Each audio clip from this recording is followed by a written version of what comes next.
When we imagine Sparta, we see warriors, red cloaks, bronze helmets, shields, men marching toward battle. But that was not everyday Sparta. Before the Peloponnesian War, this was a living Greek city. People worked, traded, worshipped their gods, raised children, and cultivated the land.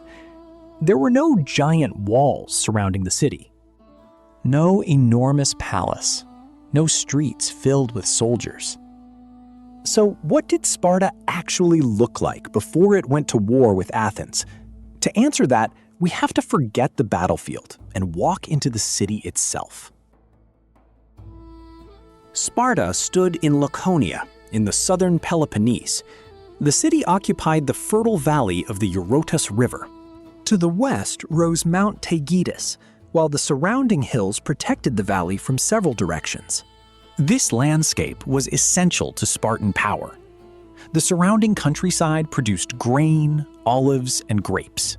Fields and estates stretched beyond the settlement, connecting the city directly to the land that supported it.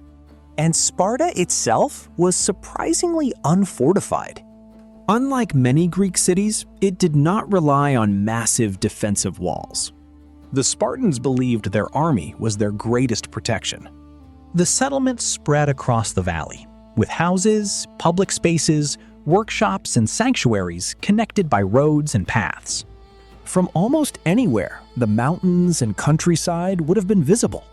Sparta was not an isolated military camp. It was a city surrounded by farmland and deeply dependent on it. Walking through Sparta around 430 BC would probably feel much more ordinary than movies suggest. The streets were dusty and uneven. Houses were generally modest, built from stone, mud brick, and timber. There were workshops, courtyards, and public spaces. Farmers arrived from the countryside. Craftsmen worked with pottery and metal. People carried water and food through the streets. Animals moved between buildings. The agora served as an important public space where people could trade, meet, and hear news. Religion was everywhere. Sparta had numerous sanctuaries, including the sanctuary of Artemis Orthia near the Eurotas and the sanctuary of Athena Chalkioikos on the Acropolis.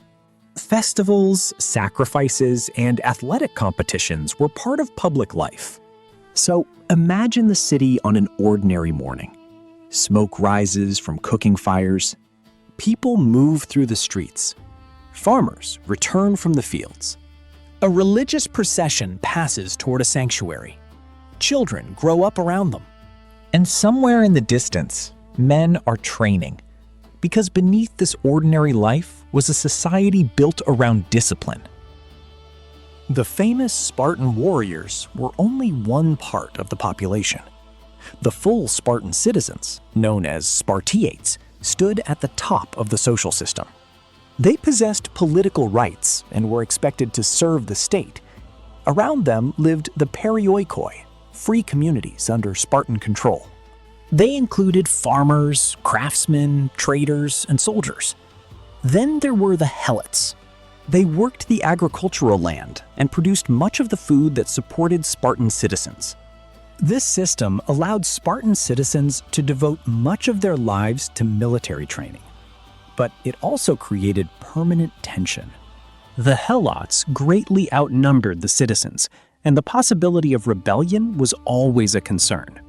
Women also occupied an unusual position compared with many other Greek societies. Spartan women could own property, inherit wealth, and manage estates while men were away. Children, meanwhile, grew up in a culture where discipline and loyalty to the community were highly valued. From childhood, boys entered the system known as the agagi, and this is where the famous Spartan warrior was created. The Spartan warrior was not simply a strong man who knew how to fight. He was the product of an entire society. Boys were trained to endure hardship, obey orders, and fight as part of a formation. Citizens also participated in communal meals, known as the syssitia. The message was simple: The individual belonged to the community. This discipline would eventually make the Spartan army one of the most respected military forces in Greece. But before these men marched against Athens, they were simply citizens living inside an ordinary-looking city.